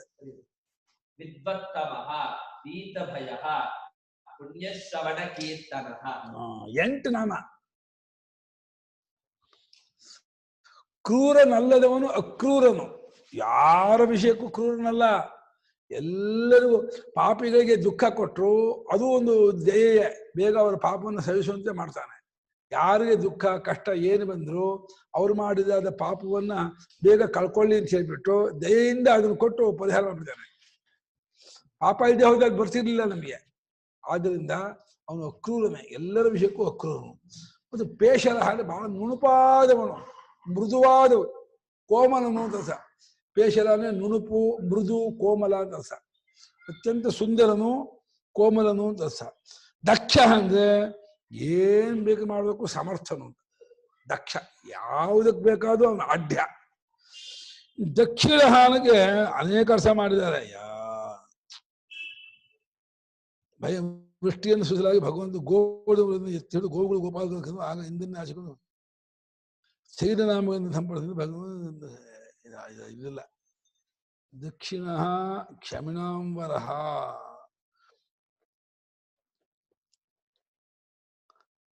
ದಕ್ಷಿಣ ಶಬ್ದಸ್ಯಾಪಿ ದಕ್ಷೇವ ಅರ್ಥಃ ಪುನರುಕ್ತಿ ದೋಷೋ ನಾಸ್ತಿ ಶಬ್ದಭೇದಾದ. ಅಥವಾ ದಕ್ಷತೆ ಗಚ್ಚತಿ ಹಿನಸ್ತಿ ಇತಿವಾ ದಕ್ಷಿಣ ಅಂತ. ಹಾಗೆ ಮಾಡಿದ್ರೆ ದಕ್ಷ ಏನರ್ಥವೋ ದಕ್ಷಿಣಕ್ಕೂ ಅದೇ ಅರ್ಥ ಮಾಡಿದ್ದಾರೆ. ಪುನರುಕ್ತಿ ಆಗುತ್ತೆ ನೀವು ಅಂದ್ಕೊಂಡ್ರೆ ಕ್ರೂರಿಗಳನ್ನು ಹಿಂಸೆ ಮಾಡ್ತಾನೆ, ಅವರಿಗೆ ಶುದ್ಧಿ ಮಾಡ್ತಾನೆ ಬೇಕಾದ್ರೆ ಅರ್ಥ ಇಟ್ಕೊಳ್ಳಿ ಅಂತ ಅರ್ಥ ಮಾಡ್ಬೇಕು. ದಕ್ಷಿಣ ಕೊಡ ಬೇಕಾದ ದಕ್ಷಿಣ ನಿಂಗೆ ನಾವು ಅಂತೀವಲ್ಲ, ದಕ್ಷಿಣ ಬೇಕಾ ಆ ಅರ್ಥನೇ ಇಟ್ಕೊಂಡ್ಬಿಟ್ಟಿದ್ದಾರೆ. ಅಂದ್ರೆ ಏಟ್ ಕೊಡೋದು ಅಂತ. ಹಿನಸ್ತಿ ಇಲ್ಲಿ ದಕ್ಷಗತಿ ಹಿಂಸನೆಯೋ ಧಾತುಗಳಿಂದ ಇದು ಉಗ್ರನ್ನ ಹಿಂಸೆ ಪಡಿಸ್ತಾನೆ, ಅವನಿಗೆ ತೊಂದರೆ ಮಾಡ್ತಾನೆ, ಅದಕ್ಕೆ ಬಡಿತಾನೆ, ಅದನ್ನ ದಕ್ಷಿಣ ಅಂತ ಮಾಡಿದ್ದಾರೆ. ಕ್ಷಮಿಣಾಂಬರ ಅಂದ್ರೆ ಕ್ಷಮಾವಂತರಲ್ಲಿ ಯೋಗಿಗಳೆಲ್ಲ ಅತ್ಯಂತ ಶ್ರೇಷ್ಠ ಯೋಗಿ ಇವನು ಅಂತ. ಕ್ಷಮಾವಂತರಿಗೆ ಕ್ಷಮೆ ಬಂದಿರೋದು ಅವನ ಅನುಗ್ರಹದಿಂದಲೇ. ಕ್ಷಮಾವಂತರು ಅಂತ ಯೋಗಿಗಳಿದ್ದಾರಲ್ಲ ಅವರೆಲ್ಲ ಶ್ರೇಷ್ಠರಾದವು ಕ್ಷಮಿಣಾಂಬರ. ಕ್ಷಮಿಣಾಂಬರ ಯಮನ ಶ್ರೇಷ್ಠ. ಇನ್ನು ವಿದ್ವತ್ತಮ, ಜ್ಞಾನದಲ್ಲಿ ತಿಳುವಳಿಕೆಯಲ್ಲಿ ವಿದ್ಯೆಯಲ್ಲಿ ಅದ್ವಿತೀಯನು. ಇವನಷ್ಟು ವಿದ್ಯೆ ಯಾರಿಗೂ ಇಲ್ಲ ಜಗತ್ತಲ್ಲಿ. ಸಕಲ ವಿದ್ಯಾವಲ್ಲಭ, ಸಕಲ ಸರಿದ್ವಲ್ಲಭ, ಸಕಲ ವಿದ್ಯಾವಲ್ಲಭ. ಎಲ್ಲಾ ವಿದ್ಯೆಗೂ ಈಶಾನಃ ಸರ್ವವಿದ್ಯಾನಾಂ ಈಶ್ವರಃ ಸರ್ವಭೂತಾನಾಂ. ಹಾಗೆಂದ ಎಲ್ಲಾ ವಿದ್ಯೆಗೂ ಮೂಲನು ಕಾರಣನು ಮಾತ್ರ.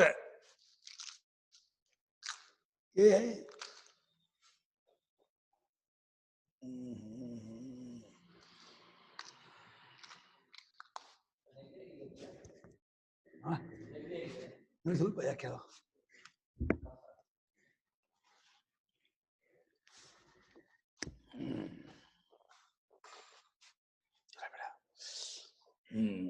ದಕ್ಷಿಣ ಕ್ಷಮಿಣಾಂಬರ, ಕ್ಷಮೆಯನ್ನ ತೋರಿಸುವುದರಲ್ಲಿ ಅತ್ಯಂತ ಶ್ರೇಷ್ಠನು ದಕ್ಷಿಣ ಕ್ಷಮಿಣಾಂಬರ. ಆಯ್ತಾ? ವಿದ್ವತ್ತಮ, ಅತ್ಯಂತ ಜ್ಞಾನಿತಮನು. ವಿದ್ವಾನ್ ಅಂದ್ರೆ ಜ್ಞಾನ, ತಿಳುವಳಿಕೆ, ಇದು ಪ್ರಜ್ಞೆ, ಅದೆಲ್ಲ ಅತ್ಯಂತ ಶ್ರೇಷ್ಠನು ವಿದ್ವತ್ತಮನು. ವೀತ ಭಯ, ಯಾವ ಭಯವೂ ಇಲ್ಲ. ಕುಂಭಕರ್ಣ ಬಂದು ಭಯ ಇಲ್ಲ, ರಾವಣ ಬಂದು ಭಯ ಇಲ್ಲ, ಎಂಥ ಕರೋನಾ ಬಂದು ಭಯ ಇಲ್ಲ ಅವನಿಗೆ. ಏನ್ ಬಂದು ಭಯ ಇಲ್ಲ, ಭಯರಹಿತನು. ಅಂದ್ರೆ ಭಯವಂತರಾದವರು ಯಾರಾದರೂ ಪರಮಾತ್ಮನ ವೀತ ಭಯನು ಅಂತ ಹೇಳಿ ಆರಾಧನೆ ಮಾಡಿದ್ರೆ ಅವನ ಗುಣ ಇವನಿಗೂ ಬಂದ್ಬಿಟ್ಟು ಭಯ ಹೋಗ್ಬಿಡುತ್ತೆ, ಭಯ ಪರಿಹಾರ ಆಗುತ್ತೆ, ಭಯಕ್ಕಂತ ಭಯನಾಶ. ಪರಮಾತ್ಮ ನಿನ್ನ ಭಯವನ್ನೆಲ್ಲ ಕಳ್ಕೊಂಡವನಪ್ಪ ನೀನು ಅಂತ ಹೇಳಿ ಅವನನ್ನು ಸ್ತೋತ್ರ ಮಾಡಿದ್ರೆ ನಮ್ಮ ಭಯವೂ ಪರಿಹಾರ ಆಗ್ಬಿಡುತ್ತೆ. ಗೀತ ಭಯನು ಪುಣ್ಯಶ್ರವಣ ಕೀರ್ತನ, ಪುಣ್ಯವಾದಂತಹ ಅಂದ್ರೆ ಮಂಗಳಕರವಾದಂತಹ ಶ್ರವಣ ಅಂದ್ರೆ ಇಂಪಾಗಿರ್ತಕ್ಕಂತಹ ಶಬ್ದವನ್ನ ಹಾಡುವಾತನು ಕೇಳುವಾತನು ಅಂತ. ಯಾರು ಸ್ತೋತ್ರವನ್ನ ಕೇಳುವರೋ ಮತ್ತು ಯಾರು ಚೆನ್ನಾಗಿ ಕೀರ್ತನೆ ಮಾಡುವರೋ ಆ ಮನುಷ್ಯರಿಗೆ ಪರಲೋಕದಲ್ಲಿಯೂ ಇಲ್ಲಿಯೂ ಸ್ವಲ್ಪವೂ ಕೆಟ್ಟದ್ದಾಗುವುದಿಲ್ಲ ಎಂದು ಫಲಶ್ರುತಿ ಇದೆ. ಪುಣ್ಯಾತ್ಮನಾದ ಪರಮಾತ್ಮನ ಶ್ರವಣ ಮಾಡುವವರು ಕೀರ್ತನೆ ಮಾಡುವವರು ಅವರು ಪುಣ್ಯಾತ್ಮರಾಗಿ ಆನಂದಿಗಳಾಗಿರ್ತಾರೆ ಅಂತ ಅರ್ಥ. ಪುಣ್ಯ ಶ್ರವಣ ಕೀರ್ತನೆ ಪುಣ್ಯವಾಗಿರೋನು ಪರಮಾತ್ಮನ ಪುಣ್ಯ ಸ್ವರೂಪ, ಅವನ ವಿಚಾರವಾಗಿ ಕೇಳೋದು, ಅವನ ವಿಚಾರವಾಗಿ ಹೇಳೋದು. ಕೀರ್ತನ ಅಂದ್ರೆ ಕೀರ್ತನೆ ಮಾಡೋದು, ಹೇಳೋದು. ಹೇಳಿದ್ರು ಕೇಳಿದ್ರು ಕೂಡ ಅವರಿಗೆ ಎಲ್ಲಾ ರೀತಿ ಇಷ್ಟಾರ್ಥವೂ ಉಂಟಾಗತ್ತೆ. ಅದನ್ನು ಮಾಡುವಾತನು ಪುಣ್ಯಶ್ರವಣ ಕೀರ್ತನನು ಅಂತ. 8 ರಾಮ ಉತ್ತಾರಣೋ ದುಷ್ಕೃತಿ ಪುಣ್ಯೋ ದುಸ್ವಪ್ನನಾಶನಃ ವೀರಃ ರಕ್ಷಣಃ ಸಂತಃ ಜೀವನ ಪರ್ಯವಸ್ಥಿತಃ. ಉತ್ತಾರಣೋ ದುಷ್ಕೃತಿಃ ಪುಣ್ಯೋ ದುಸ್ವಪ್ನನಾಶನಃ ವೀರಃ ರಕ್ಷಣಃ ಸಂತೋ ಜೀವನಃ ಪರ್ಯವಸ್ಥಿತಃ. ಉತ್ತಾರಣಃ ದುಷ್ಕೃತಿಃ ಪುಣ್ಯಃ ದುಸ್ವಪ್ನನಾಶನಃ ವೀರಃ ರಕ್ಷಣಃ ಸಂತಃ ಜೀವನಃ ಪರ್ಯವಸ್ಥಿತಃ. 9 ನಾಮ. ಸಂಸಾರ ಸಾಗರದಿಂದ ಎತ್ತುವಾತನು ಅಂತ. ಉತ್ತಾರಯತಿ ಉತ್ತಾರಣ.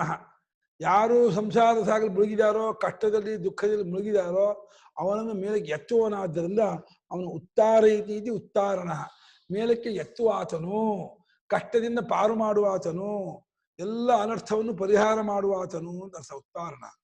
ಹಾಗೆ ದುಷ್ಕೃತಿ, ಕೆಟ್ಟ ಕರ್ಮವನ್ನು ಏನಾದ್ರು ಮಾಡಿದ್ರೆ ಅದನ್ನು ಕೂಡ ನಾಶಪಡಿಸ್ತಾರೆ. ದುಷ್ಕರ್ಮ ಮಾಡುವವರನ್ನು ಕೊಂದು ಹಾಕುವನು ಒಂದರ್ಥ.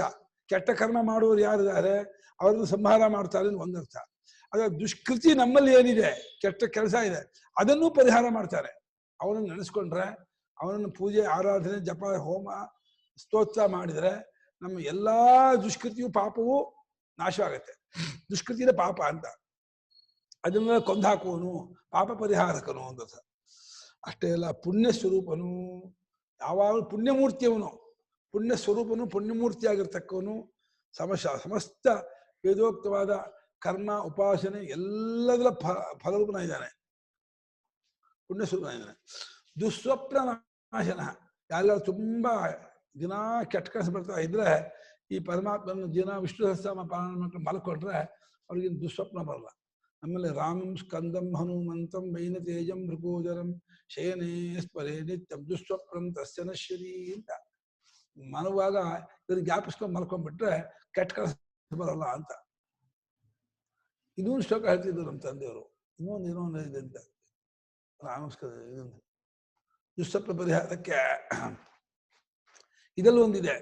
ದುಸ್ವಪ್ನ ದುಷ್ಯಪುನ ದುರ್ಗತಿ ದೌರ್ಮನಸ್ಯ ದುರ್ಭಿಕ್ಷ ದುರ್ವ್ಯಸನ ದುಸ್ಸಹ ದುರ್ಯಶಾಂಸಿ ಉತ್ಪಾತತಾಪ ವಿಷಭೀತಿ ಬಸಗ್ರಹಾರ್ತಿಂ ಆದಿಶ್ಚರಾಶೀಜನೇ ಜಗತಾಮ.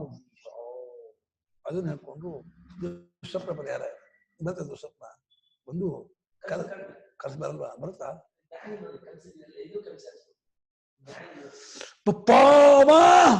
What tremendous word. ಜ್ಞಾನಿ ನಾನು ಕೇಳಿಸ್ಲಿಲ್ವಾ? ಅಯ್ಯೋ ನಾನು ಮಾಡ್ಕೊಂಡು ಹೇಳೋ, ಅಯ್ಯೋ ಈ ಗೋಲ್ಡನ್ ವರ್ಡ್ ಇದು ಬಹಳ ಒಳ್ಳೆ. ನನಗೆ ಜ್ಞಾನಿ, ನನಗೆ ಇದೇ ಕನಸು, ನಿಂದ ಕನಸು ಬೀಳತ್ತೆ ಅಂತ ಹೇಳ್ತಾರೆ. ಬೇಗ ಬರ್ರಿ ಎಲ್ಲ, ನಾಳೆ ಒಂದು ತಟ್ಟೆಯಲ್ಲಿ ಹಣ್ಣು ಹಂಪಲು ಇಟ್ಕೊಂಡ್ಬಿಟ್ಟು ಇಟ್ಟು ಅಡ್ಡು ಬಿದ್ಬೇಡ. ಮಹಾತ್ಮ ನಮಗೂ ಅಂತ ಜ್ಞಾನ ಅನುಗ್ರಹ ಮಾಡಪ್ಪ ಅಂತ ಹೇಳಿ ಅಡ್ಡು ಬಿದ್ಬೇಡ. ನಾನು ಸೇರಿ ಎಲ್ಲರೂ ಬಿದ್ಬೇಡ. ಆಯ್ತಪ್ಪ, ಹಾ ಕುಮಾರ, ನಂಗೆ ಜ್ಞಾನ ಆಗ್ಬಿಟ್ಟಿದೆ, ನಂಗೆ ಇದೆಲ್ಲ ಸ್ವಪ್ನವೇ ಕಾಣ್ತಾ ಇದೆ ಅಂತ ಇದ್ದಾನೆ. ಧನ್ಯೋಸ್ಮಿ ಕೃತಕೃತ್ಯೋಸ್ಮಿ, ನಾನು ಕೃತಾರ್ಥನಾದೆ, ನಮಗಂತೂ ಆ ಭಾಗ್ಯ ಇಲ್ಲ, ಆಗಲೂ ಬಂತಲ್ಲ ಅದೇ ಸಂತೋಷ. ಆಗ್ಲಿಪ್ಪ ಜ್ಞಾನ ಬಿಡಿಯೋದು. ಜ್ಞಾನಿಗಳ ಮಕ್ಕ ದರ್ಶನ ಮಾಡಿದ್ರೆ ನಮಗೂ ಜ್ಞಾನ ಬರುತ್ತೆ, ಅದಕ್ಕೆ ಒಂಚೂರು ಮಕ್ಕ ನೋಡೋಣ ಅನ್ಕೊಂಡು. ಈ ಕಡೆ ಬರಪ್ಪ, ನೋಡ್ತಾರಂತೆ, ಬಾರಪ್ಪ. ಜ್ಞಾನಿಗಳ ಮುಖ ನೋಡಿದ್ರೆ ಸ್ವಲ್ಪ ಅವ್ರಿಗೆ ಅನುಗ್ರಹ ದೃಷ್ಟ ಆಗುತ್ತೆ. ವಿಡಿಯೋ ತೋರಿಸಲ್ವಂತೆ ಬರ್ಬೇಕಂತ ಇಲ್ಲೇ ಬಂದು ಅದಕ್ಕೆ ಇದು 5,000 ರೂಪಾಯಿ ಪಾದಪೂಜೆಗೆ ಇದು ದುಡ್ಡು ಮಾಡಿದ್ದಾನೆ. ಪಾದಪೂಜೆಗೆ 5,000 ರೂಪಾಯಿ 48 ಕೊಟ್ಬಿಡಿ, ಎಲ್ಲ ಮಾಡಿ ಎಲ್ಲರಿಗೂ ಆತ್ಮಜ್ಞಾನ ಅನುಗ್ರಹ ಮಾಡ್ತಾನೆ. ಆಗ್ಲಿ, ತಥಾಸ್ತು ಸತಾಸ್ತು ತಥಾಸ್ತು ಸತಾಸ್ತು ಅಂತಾನೆ. ದುಸ್ವಪ್ನ ನಾಶನ, ದುಸ್ವಪ್ನವನ್ನ ಪರಿಹಾರ ಮಾಡುವಾತನು. ವೀರಾನ್ ಹಂತಿ ಅಂದ್ರೆ ದುಷ್ಟರಾಗಿರುವಂತಹ ಶಕ್ತಿಶಾಲಿಗಳನ್ನು ಕೊಂದು ಹಾಕುವನು ಅಂತ. ಇಲ್ಲಿ ಸಂಸಾರಿಗಳಾದ ಜೀವರುಗಳ ನಾನಾ ವಿಧವಾದ ಕರ್ಮಗಳನ್ನು ಮುಕ್ತಿಯನ್ನು ಕೊಡುವ ಮೂಲಕ ನಾಶಗೊಳಿಸುವುದು ಇವನು ವೀರ ಅಂದದೇನಪ್ಪ. ಇಲ್ಲಿ ಕರ್ಮಗಳೇ ವೀರ ರೂಪದಿಂದ ಇವನು ಅಡ್ಡಿ ಮಾಡ್ತಾ ಇದೆ ಅಂತ. ಆತ್ಮಜ್ಞಾನ ಕಡೆಗೆ ಹೋಗದೇ ಇರೋ ಹಾಗೆ ಕರ್ಮಗಳು ವೀರವಾಗಿದ್ದು ಶಕ್ತಿಶಾಲಿಯಾಗಿದ್ದು ಇವನನ್ನು ಅಡ್ಡಿ ಮಾಡ್ತಾ ಇದೆ. ಆ ವೀರವಾಗಿರುವ ಆತ್ಮಜ್ಞಾನಕ್ಕೆ ಅಡ್ಡಿ ಮಾಡುವ ಕರ್ಮಗಳನ್ನ ಕೊಂದು ಹಾಕುವನು ಅರ್ಥ ಮಾಡಿದ್ದಾರೆ. ಉದ್ವತ್ತಿ ಆಗದೆ ಇರಲಿ ಅಂತ ಹೇಳ್ಬಿಟ್ಟು ಆ ರೀತಿ ಅರ್ಥ ಮಾಡಿದ್ದಾರೆ.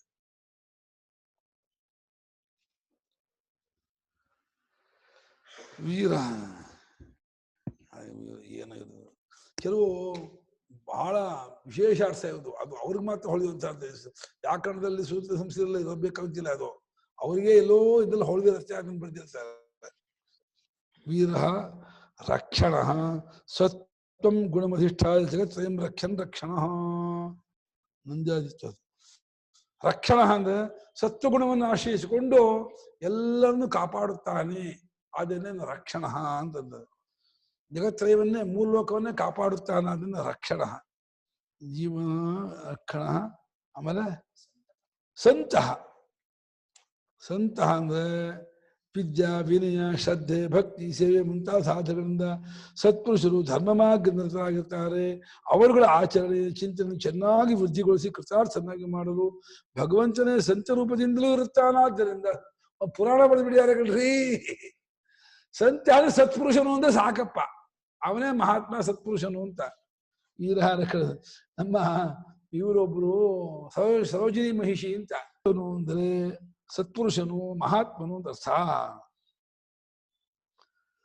ಸಂತಹ ಸತ್ಪುರುಷ ರೂಪದೇ ಸತ್ತನು.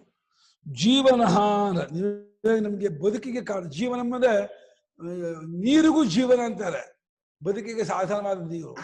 ಹೇಗೆ ಮೀನಿಗೆ ನೀರೇ ಜೀವನವೋ ನಮಗೆ ಪರಮಾತ್ಮನೇ ಜೀವನನು, ನೀರಿನ ಸ್ಥಾನದಲ್ಲಿದ್ದಾನೆ ಅಂತ. ಬದುಕು ಅಂತ ನಾವು ಬದುಕಿರೋದು ಪರಮಾತ್ಮನಿಂದ ಅಂತ.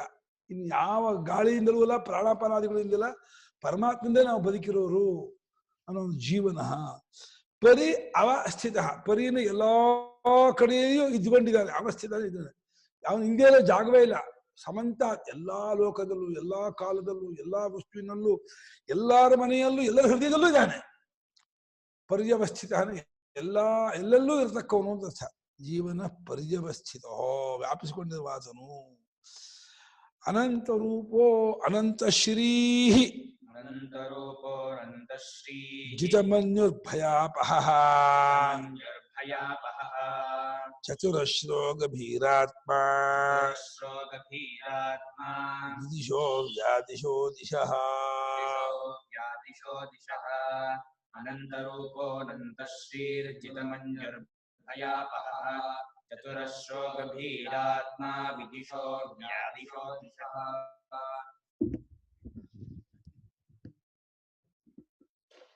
ಅನಂತರೂಪಃ ಅನಂತಶ್ರೀಃ ಜಿತಮನ್ಯುರ್ಭಯಾಪಹಃ. ಜಿತಮನ್ಯು ಏನು ಇದೆಲ್ಲ ಕಳ್ಬಾಡಲ್ಲ, ಒಂದೊಂದೇ ಪದ ಹೇಳ್ಬೇಕು. ಜಿತಮನ್ಯು ಭಯಾಪಹಃ ಚತುರಶ್ರಃ ಗಭೀರಾತ್ಮ ವಿದಿಶಃ ವ್ಯಾದಿಶಃ ದಿಶಃ. ಅನಂತ ರೂಪ. ಜಗತ್ತಿನ ಎಲ್ಲಾ ರೂಪವೂ ಒಂದೇ ರೂಪ, ಒಂದು ರೂಪ ಎರಡು ರೂಪ ಅಲ್ಲ. ಏನೇನೇನೇನ್ ರೂಪ ಇದೆಯೋ, ಕೆಂಪು ಬಿಳುಪು ಕಪ್ಪಾಗಲಿ, ಉದ್ದಾಗಲ ದೊಡ್ಡ ಆಗಲಿ, ಏನೇನ್ ಪ್ರಾಣಿ ಗಿಡ ಮರ ಬಳ್ಳಿ ಪಶು ಪಕ್ಷಿ ಪ್ರಾಣಿಗಳ ಎಲ್ಲಾ ರೂಪದಿಂದಲೂ ಇರ್ತಕ್ಕವನ ಅಂದ್ರೆ ಅನಂತ ರೂಪ. ಹಾಗೆ ಅನಂತ ಶ್ರೀನ ಕಾಂತಿ, ಅನಂತವಾದ ಕಾಂತಿಯಿಂದ ಕೂಡ್ಕೊಂಡವನು, ಅನಂತ ಲಕ್ಷ್ಮಿಯಿಂದ ಕೂಡ್ಕೊಂಡವನು. ಲಕ್ಷ್ಮೀ ಶ್ರೀ ಕಾಂತಿ, ಅಪರಿಮಿತವಾದ ಶ್ರೀ ಪರಾಶಕ್ತಿ ಅಂತ ಹೇಳಿದ್ದಾರೆ. ಪರಾಶಕ್ತಿ ವಿಧೈವ ಶ್ರೂಯತೆ ಅಂತ. ಜಿತಮನ್ಯು ಕೋಪವನ್ನು ಗೆದ್ಕೊಂಡವನು. ಯಾರಿಗೆ ತುಂಬಾ ಕೋಪ ಇದೆಯೋ ಅವನು ಪರಮಾತ್ಮನನ್ನು ಜಿತಮನ್ಯು ಅಂತ ಹೇಳಿ ಆರಾಧನೆ ಮಾಡಿದ್ರೆ ಅವನ ಅನುಗ್ರಹ ಇವರ ಕೋಪವೂ ಕಮ್ಮಿ ಆಗತ್ತೆ. ಜಿತಮನ್ಯು ಕೋಪೋಪಶಮನ ಮಂತ್ರ ಇದೆ. ಇದರಲ್ಲೂ ಮಂಜು ಸೂಕ್ತ ಅಂತ ಒಂದು ಸೂಕ್ತ ಶುರು ಮಾಡ್ಬಿಟ್ಟ ನಮ್ಮ ಅಣ್ಣಯ್ಯ. ಮಂಜು ಭಗವತ್ ಮಂಜು ಸೂಕ್ತ ಅನ್ಕೊಂಡೆ. ತ್ವಯಾ ಮನ್ಯೋ ಸರಧಮ ಅದು ಆಗಲಿ. ಆ ಮಂಜು ಸೂಕ್ತವನ್ನು ಹೇಳಿದ್ರೆ ಕೋಪ ಕಮ್ಮಿ ಆಗತ್ತಂತೆ.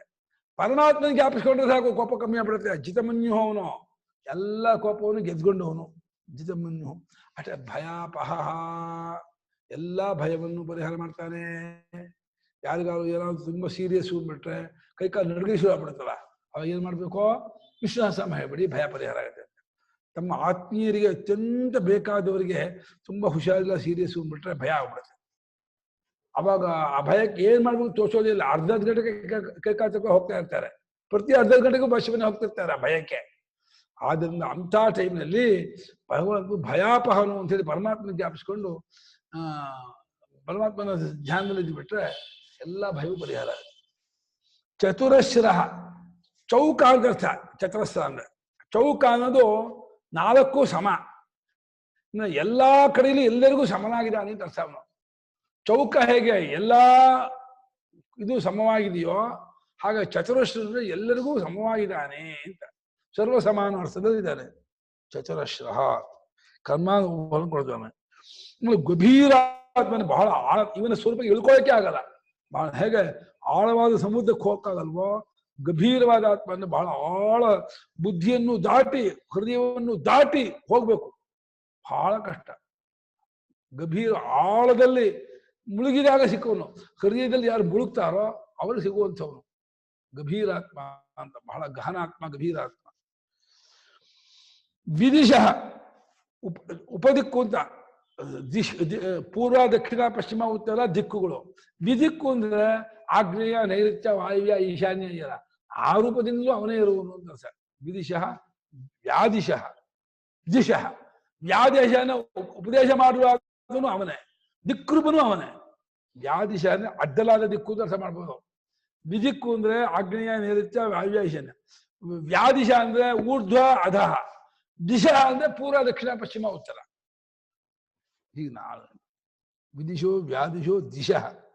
ಏನ್ ಮಾಡಿದಾರೆ? ವಿದಿಶೋ ವಿದಿಶಃ ಅಂದ್ರೆ ಅರ್ಹರಾದವರಿಗೆ ಕರ್ಮಗೆ ತಕ್ಕನ್ನು ಅನೇಕವಾಗಿ ಉಣುವನು. ವ್ಯಾದಿಶ ಅಂದ್ರೆ ನಾನಾ ರೀತಿಯಿಂದ ಅಪ್ಪಣೆ. ಸಂಸ್ಕೃತದಲ್ಲಿಲ್ಲ ಇದು ಅರ್ಥ. ಇದು ಇವ್ರದ್ದು ವಿಶೇಷ ಅರ್ಥ. ಸಂಸ್ಕೃತ ಭಾಷೆಯಲ್ಲಿ ಇಲ್ಲದೆ ಇರತಕ್ಕಂಥ ವಿಶೇಷ ಅರ್ಥವನ್ನು ನಮ್ಮ ನರಸಿಂಹರು ಕೊಟ್ಟಿದ್ದಾರೆ. ಅದೊಂದು ವಿಶೇಷ ಅರ್ಥ. ದಿಶಃ ಅನ್ನೋದಕ್ಕೆ ಮಾನವರು ಕೊಡುವ ಕರ್ಮಗಳೆಲ್ಲಕ್ಕೂ ಫಲವನ್ನು ದಿಶತಿ ಎಂದಲ್ಲಿ ಕೊಡುತ್ತಾನೆ. ದಿಶ ಅತಿಸರ್ಜನೆ ಅಂತ ಕರ್ಮಗಳಿಗೆ ಫಲವನ್ನು ಕೊಡುವ ಅಂತ ಮಾಡಿದ್ದಾರೆ. ಅಲ್ಲ, ಈ 3ಕ್ಕೂ ಒಂದೇ ಮಾಡ್ಬೋದು. ವಿದಿಕ್ಕು, ದಿಕ್ಕು, ವ್ಯಾದಿಕ್ಕು. ವಿದಿಕ್ಕು ಅಂದ್ರೆ ನಮ್ಮ ಇದರಲ್ಲಿ ಆಪಸ್ತಂಬರು ವಿದಿಕ್ಕಿನ ಕೂತ್ಕೊಂಡು ಊಟ ಮಾಡಬೇಡಿ ಅಂತ ಹೇಳಿದ್ದಾರೆ. ಮೂಲೆ ಮೇಲೆ ಕೂತ್ಕೊಂಡು ಊಟ ಮಾಡಬೇಡಿ, ಇಲ್ಲ ಪೂರ್ವಕ್ಕೆ ಇಲ್ಲ ದಕ್ಷಿಣಕ್ಕೆ ಪಶ್ಚಿಮ ಊಟಕ್ಕೆ ಹೊರತು ಮೂಲೆ ಮೇಲೆ ಕೂತ್ಕೊಂಡು ಊಟ ಮಾಡಬಾರ್ದು, ಅಡ್ಡಡ್ಡ ಊಟ ಮಾಡ್ಬೇಕು. ಅಲ್ಲಿ ವಿದಿಶಃ ನ ಭುಂಜೀತ ಅಂತ ಬಂದಿದ್ದಾರೆ. ಅದು ಪ್ರಾಮುಖ ಅನ್ನ ಭುಂಜೀತ ಅಂತ ಇದೆಯಲ್ಲ, ಅದು ವಿರುದ್ಧವಾಗುತ್ತೆ. ಅದೇ ಕಾರಣ ಪ್ರಾಮುಖನಾಗಿ ಅನ್ನ ಊಟ ಮಾಡಬೇಕು.